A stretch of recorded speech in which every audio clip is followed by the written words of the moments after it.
നിങ്ങളുടെ മനസ്സിലുണ്ടായിരുന്നതാണ് 31.8. ഓർക്കേണ്ട കാര്യം, നേരത്തെ വോട്ട് വൈബ് നടത്തിയ 3 സർവേകളിലും പിണറായി വിജയൻ മുഖ്യമന്ത്രിയാകണം എന്നുള്ള കാര്യമായിരുന്നു കൂടുതൽ വോട്ടർമാരും പറഞ്ഞത്. എക്സിറ്റ് പോളിലും അത് തന്നെ പ്രകടമായിരിക്കുകയാണ്.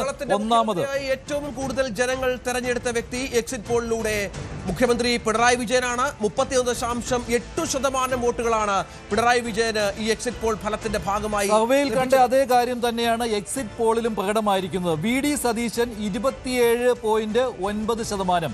വി.ഡി. സതീശൻ 27.9%. സർവേയിലും ഇതേപോലെ തന്നെയായിരുന്നു. വോട്ടെടുപ്പിന് മുൻപുള്ള സർവേകളിലും അങ്ങനെ തന്നെയാണ്. ചെറിയൊരു വ്യത്യാസം വി.ഡി. സതീശനും പിണറായി വിജയനും തമ്മിൽ. പിണറായി വിജയൻ മുഖ്യമന്ത്രിയാകണം, CM പ്രിഫറൻസ് എന്നുള്ള കാര്യമാണ് അവിടെ. പിണറായി വിജയൻ മുഖ്യമന്ത്രിയാകണം എന്നുള്ള കാര്യമാണ് കൂടുതൽ വോട്ടർമാരും അഭിപ്രായപ്പെട്ടിരിക്കുന്നത്. സർവേ ഫലങ്ങളിൽ ചെറിയ വ്യത്യാസമേ ഉള്ളായിരുന്നല്ലേ? ചെറിയ വ്യത്യാസമായിരുന്നു. 1% അല്പം കൂടിയിട്ടുണ്ട്. 3% വ്യത്യാസം ഇപ്പോൾ പ്രേക്ഷകർ പിണറായി വിജയന് നൽകുന്നു എന്നുള്ളതാണ്. വി.ഡി. സതീശനുമായി നമ്മൾ താരതമ്യപ്പെടുത്തുമ്പോൾ ഏതാണ്ട് 3% അടുത്തുള്ള വ്യത്യാസം പിണറായി വിജയനുണ്ട്. 31.8%. രാജീവ് ചന്ദ്രശേഖർ എന്നുള്ള പേരിന് 9.7%. മൂന്നാം സ്ഥാനത്ത് അല്ലേ? മൂന്നാം സ്ഥാനത്ത് രാജീവ് ചന്ദ്രശേഖർ 9.7% എന്നുള്ളതാണ്. NDA അനുകൂലിക്കുന്നവരുടെ നിലയാണിത് അല്ലേ? രാജീവ് ചന്ദ്രശേഖർ മുഖ്യമന്ത്രിയാകണം എന്ന് അഭിപ്രായപ്പെട്ടിരിക്കുകയാണ്. ഒന്നാമത് പിണറായി വിജയൻ, രണ്ടാമത് വി.ഡി. സതീശൻ, മൂന്നാമത് രാജീവ് ചന്ദ്രശേഖർ. നാലാമത് വരുമ്പോ ശശി തരൂരിനാണ് പ്രേക്ഷകർ വോട്ടർമാർ ഏറ്റവും കൂടുതൽ പ്രിഫറൻസ് നൽകുന്നത്. 5.8% ശശി തരൂരിന് ലഭിച്ച ഒരു പിന്തുണ എന്ന് പറയുന്നത്. അത് വളരെ പ്രാധാന്യമുള്ള ഒന്നാണ്. കോൺഗ്രസിൽ രണ്ടാമതായി പ്രേക്ഷകർ വോട്ടർമാർ തെരഞ്ഞെടുത്തിരിക്കുന്നത് തരൂരിനെയാണ് എന്നുള്ളത് ഏറ്റവും പ്രധാനമാണ്. 5.8% വോട്ടാണ് തരൂരിന് ലഭിച്ചിരിക്കുന്നത്. മുഖ്യമന്ത്രി സ്ഥാനത്തെ കുറിച്ച് തർക്കം നിലനിൽക്കുന്ന കേരളത്തിൽ കോൺഗ്രസിനിടയിൽ തർക്കം നിലനിൽക്കുമ്പോൾ രമേശ് ചെന്നിത്തല 4.8% എന്നുള്ളതാണ്. ശശി തരൂർ 5.8, രമേശ് ചെന്നിത്തല 4.8, അതോടൊപ്പം തന്നെ KC വേണുഗോപാൽ 3% എന്നുള്ളതാണ്.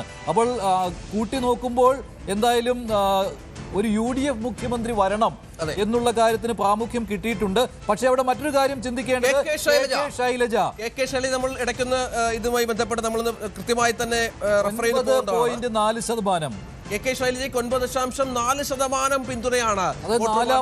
നാലാമതാണ് വന്നിരിക്കുന്നത്. രാജീവ് ചന്ദ്രശേഖർ കഴിഞ്ഞാൽ പിന്തുണയുള്ളത് KK ശൈലജ 9.4%. അപ്പോൾ പിണറായി വിജയനും KK ശൈലജയും കൂട്ടിക്കഴിഞ്ഞാൽ 40%-ന് മുകളിൽ 41% ആയിട്ടുണ്ട്. അങ്ങനെ ഒരു LDF മുഖ്യമന്ത്രി വരണം എന്ന് അഭിപ്രായപ്പെടുന്നത് ഇവർ രണ്ടുപേരും കൂട്ടുമ്പോൾ 41% എന്നുള്ളതാണ്. അത്രയും പിന്തുണ UDF മുഖ്യമന്ത്രിക്ക് വന്നിട്ടില്ല എന്നുള്ളതും പ്രധാനമാണ്. അതോടൊപ്പം തന്നെ MA ബേബിയുടെ പേര് 1.8 കൂടിയുണ്ട്. അതുകൂടി കൂട്ടി നോക്കുമ്പോൾ 43% LDF മുഖ്യമന്ത്രി വരണം എന്നുള്ളതാണ്.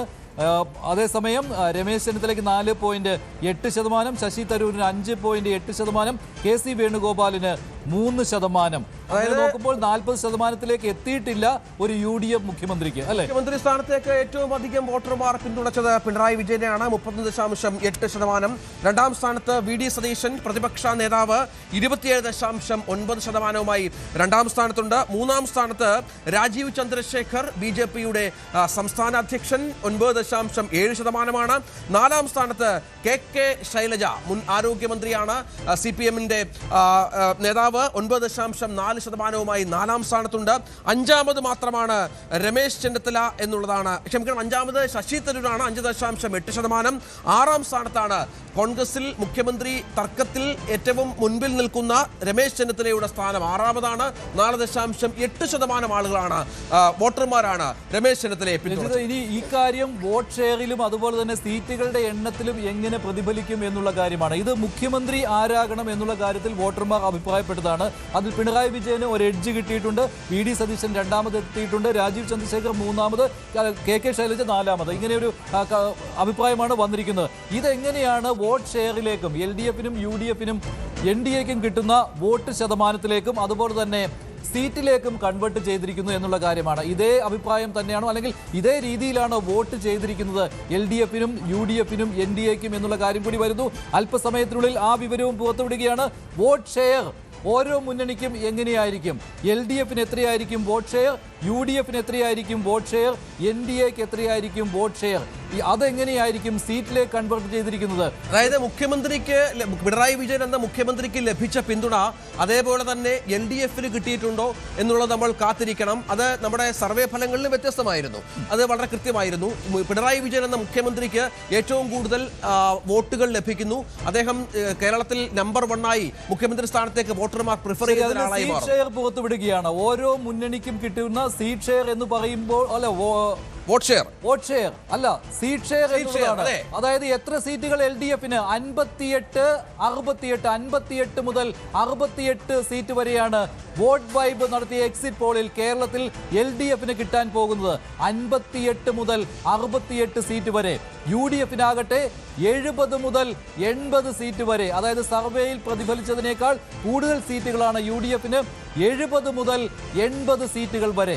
NDA-ക്ക് 0 മുതൽ 4 സീറ്റ് വരെ. അതായത് കേരളം നമ്മുടെ എക്സിറ്റ് പോൾ ഫലമനുസരിച്ച് UDF ഭരിക്കും. 70 മുതൽ 80 സീറ്റുകൾ വരെ നേടി കേരളം UDF ഭരിക്കുമെന്നുള്ളത് തന്നെയാണ് നമ്മുടെ എക്സിറ്റ് പോൾ ഫലങ്ങൾ നൽകുന്നത്. നേരത്തെ സർവേ ഫലങ്ങളിലൊക്കെ നേരിയ എഡ്ജ് മാത്രമാണ് ഉണ്ടായിരുന്നെങ്കിൽ ഇപ്പോൾ ഒന്ന് കടന്നുകയറി 80 സീറ്റുകളിലേക്ക് പോലും ഒരുപക്ഷെ UDF എത്തിയേക്കാം എന്നുള്ള കൃത്യമായ തരത്തിലുള്ള കണക്കുകളാണ് ഇപ്പോൾ എക്സിറ്റ് പോളുകൾ നൽകുന്നത്. കാര്യം LDF-ന്റെ സീറ്റ് 58 ആയിട്ട് കുറയാം, പക്ഷേ പരമാവധി 68 സീറ്റുകൾ വരെ കിട്ടാം എന്നുള്ളതാണ്. UDF-ന്റെ 70 സീറ്റ് ആയിട്ട് കുറയാം, പക്ഷേ 80 സീറ്റുകൾ വരെ കിട്ടാം. അതായത് കേവല ഭൂരിപക്ഷത്തിന് ചിലപ്പോൾ ഒരു സീറ്റിന്റെ കുറവ് ഉണ്ടാകാനും സാധ്യതയുണ്ട്. 80 സീറ്റ് വരെ UDF-ന് കിട്ടാനും സാധ്യതയുണ്ട്. BJP-ക്ക് ആകട്ടെ 0 മുതൽ 4 സീറ്റ് കിട്ടാതെ ഇരിക്കാം, അല്ലെങ്കിൽ 4 സീറ്റ് വരെ കിട്ടാം. അതാണ് കൃത്യമായി ഈ സർവേ ഫലം, ഈ എക്സിറ്റ് പോൾ ഫലം വ്യക്തമാക്കുന്നത്. അതായത് സിംഗിൾ ഡിജിറ്റിലേക്ക് കൺവേർട്ട് ചെയ്യുകയാണെങ്കിൽ വോട്ട് വൈബിന്റെ എക്സിറ്റ് പോൾ അനുസരിച്ച് LDF-ന് 63 സീറ്റ് എന്ന് പറയാമല്ലോ, UDF-ന് 75 സീറ്റ്. അതായത് 63 സീറ്റുകൾ LDF-ന്, 75 സീറ്റുകൾ UDF-ന്, NDA-ക്ക് 2 സീറ്റുകൾ.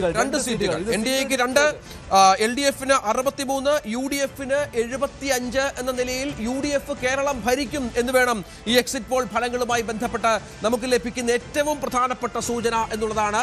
UDF-ന്റെ ഭാഗത്ത് നിന്ന് ഒരു മുന്നേറ്റമുണ്ട്. സർവേ ഫലങ്ങളുമായി ബന്ധപ്പെട്ട് നോക്കിയാൽ ഒരു കാര്യമായ മുന്നേറ്റം UDF-ന് സംഭവിച്ചിരിക്കുന്നു. മാജിക് ഫിഗറായ 71ലേക്ക് എത്തുവാൻ UDF-ന് കഴിയും, പക്ഷേ LDF-ന് കഴിയില്ല എന്നാണ് എക്സിറ്റ് പോൾ ഫലം സൂചിപ്പിക്കുന്നത്. പക്ഷെ അവിടെ +-3 അങ്ങനെ ഒരു എറർ മാർജിൻ അവിടെ നിൽക്കുകയാണ്. അങ്ങനെ വരുമ്പോൾ 0 മുതൽ 4 സീറ്റുകൾ വരെ NDA-ക്ക് കിട്ടുമ്പോൾ അവിടെ വോട്ട് ഷെയറിന്റെ കാര്യത്തിൽ UDF-ന് കിട്ടാൻ പോകുന്ന വോട്ട് ഷെയർ എന്ന് പറയുന്നത് 42.6% അല്ലെ? UDF-ന്റെ വോട്ട് ഷെയർ 42.6, LDF-ന് 39.5% എന്നുള്ളതാണ്. NDA-ക്ക് BJP നയിക്കുന്ന NDA-ക്ക് 14.3% എന്നുള്ളതാണ്. മറ്റുള്ളവർക്ക് 3.6%. അതായത് 3% വ്യത്യാസം LDF-ഉം UDF-ഉം തമ്മിൽ വോട്ട് ഷെയറിൽ സംഭവിച്ചിരിക്കുന്നു. ഏതാണ്ട് 3% വ്യത്യാസമുണ്ട്. 39.5, 42.6 എന്ന് പറയുമ്പോൾ 3% ഒക്കെ ഈ പറഞ്ഞതുപോലെ നമ്മുടെ സംസ്ഥാനത്ത് നല്ല അത്യാവശ്യം നല്ല സീറ്റിലേക്ക് കൺവേർട്ട് ചെയ്യുമ്പോൾ 75 എന്നുള്ളതാണ് UDF-ന് വരുന്നത്. 63 എന്നുള്ളതാണ്, 63 എന്നുള്ളതാണ് LDF-ന് വരുന്നത്. UDF-ന് കംഫർട്ടബിൾ പൊസിഷൻ എന്നുള്ളതാണ്. LDF-ന് 63, UDF-ന് 75, NDA-ക്ക് 2 സീറ്റ് എന്നുള്ളതാണ് വോട്ട് വൈബിന്റെ ഈ എക്സിറ്റ് പോളിൽ പ്രതിഫലിച്ചിരിക്കുന്നത്. 14.3% വോട്ടുകൾ നേടുന്ന BJP-ക്ക് 0 മുതൽ 4 സീറ്റ് വരെ കിട്ടാം. നേരത്തെ BJP-ക്ക് ഇത്രയും വോട്ട് ഷെയർ കിട്ടിയിട്ടുണ്ടെങ്കിലും കഴിഞ്ഞ നിയമസഭാ തെരഞ്ഞെടുപ്പിലൊക്കെ നമുക്കറിയാം BJP-ക്ക് സീറ്റുകളിലേക്ക് അത് എത്തിച്ചിരുന്നില്ല. പക്ഷേ ഇത്തവണ വേണമെങ്കിൽ അത് 0 മുതൽ 4 വരെ സീറ്റിലേക്ക് എത്തിക്കാം. അതേഴ്സ് എന്ന കാറ്റഗറിയിൽ 3.6% വോട്ടുകൾ ലഭിക്കുന്ന ഒരു വിഭാഗം കൂടി അതേഴ്സിൽ ഉൾപ്പെടുത്തിയിട്ടുണ്ട് എന്നുള്ളതാണ് ഏറ്റവും പ്രധാനപ്പെട്ട ഒന്ന്. മറ്റൊരു കാര്യം, ബോട്ടം ലൈനായിട്ട് പറയാവുന്ന കുറച്ച് കാര്യങ്ങൾ നമുക്കില്ല, വാൽകഷ്ണമായിട്ട് പറയാവുന്ന ചില കാര്യങ്ങൾ ഇതിലുണ്ട്. അങ്ങനെ നോക്കുമ്പോൾ ഈ പിണറായി വിജയന് പേഴ്സണൽ പോപ്പുലാരിറ്റി ഇല്ലേ, അദ്ദേഹത്തിന് ഒരു ജനകീയത ഉണ്ട്, പക്ഷേ അത് സീറ്റിലേക്ക് കൺവേർട്ട് ചെയ്തിട്ടില്ല എന്നുള്ളതാണ്. അതുകൊണ്ടാണ് മെജോറിറ്റി മാർക്കായ 71ലേക്ക് എത്താൻ LDF-ന് കഴിയാതെ പോകുന്നത്. പക്ഷേ അവിടെ ഈ എറർ ഉള്ളത് കൊണ്ട്, +-3 എന്നുള്ള കണക്കുള്ളത് കൊണ്ട് മെജോറിറ്റി മാർക്കായി 71ലേക്ക് UDF-ന് വരാൻ പറ്റുമെങ്കിലും ഒരു നെക്ക് ആൻഡ് നെക്ക് ഫൈറ്റിന്റെ ഒരു അന്തരീക്ഷം കൂടി അതായത് ഭരണവിരുദ്ധ കേരളത്തിൽ വികാരം ഉണ്ടായിരുന്നു കേരളത്തിലുണ്ട്, പക്ഷേ പിണറായി വിരുദ്ധ വികാരമില്ല. എല്ലാവരും പറഞ്ഞതുപോലെ പിണറായി വിരുദ്ധ വികാരം കേരളത്തിൽ ഈ എക്സിറ്റ് പോൾ സർവേകളിൽ കാണിക്കുന്നില്ല. പക്ഷേ ഭരണവിരുദ്ധ വികാരം ഉള്ളത് കൊണ്ട് തന്നെ LDFന് കേരളത്തിൽ തുടർ ഭരണം നഷ്ടപ്പെടുമെന്നുള്ളത് തന്നെയാണ് ഈ കൃത്യമായി ഈ എക്സിറ്റ് പോൾ ഫലങ്ങൾ കാണിക്കുന്നത്. അതാണ് ഈ 39.5-ലേക്ക് LDF താഴാനുള്ള സാഹചര്യവും പിണറായി വിജയന്റെ പോപ്പുലാരിറ്റി 31.8%-ലേക്ക് ഉയരുകയും ചെയ്യുന്നു. എല്ലാവരും പറഞ്ഞതുപോലെ പിണറായി വിരുദ്ധത എന്നുള്ളതല്ല, ഒരുപക്ഷെ ജനകീയ ഈ ഭരണവിരുദ്ധതയായിരിക്കും. വോട്ട് ഷെയറിലേക്ക് നമുക്ക് കൃത്യമായി തന്നെ 42.6% വോട്ട് ഷെയർ.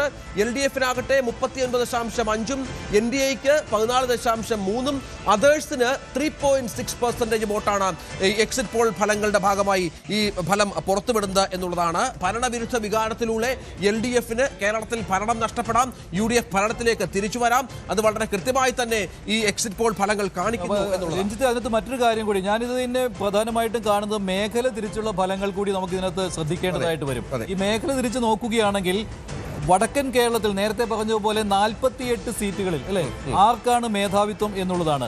വടക്കൻ കേരളത്തിലെ 48 സീറ്റുകളിൽ, അതായത് കാസർഗോഡ് മുതൽ കൂടുതൽ വാർത്തകൾക്ക് News 18 Keralam YouTube channel subscribe ചെയ്യുക.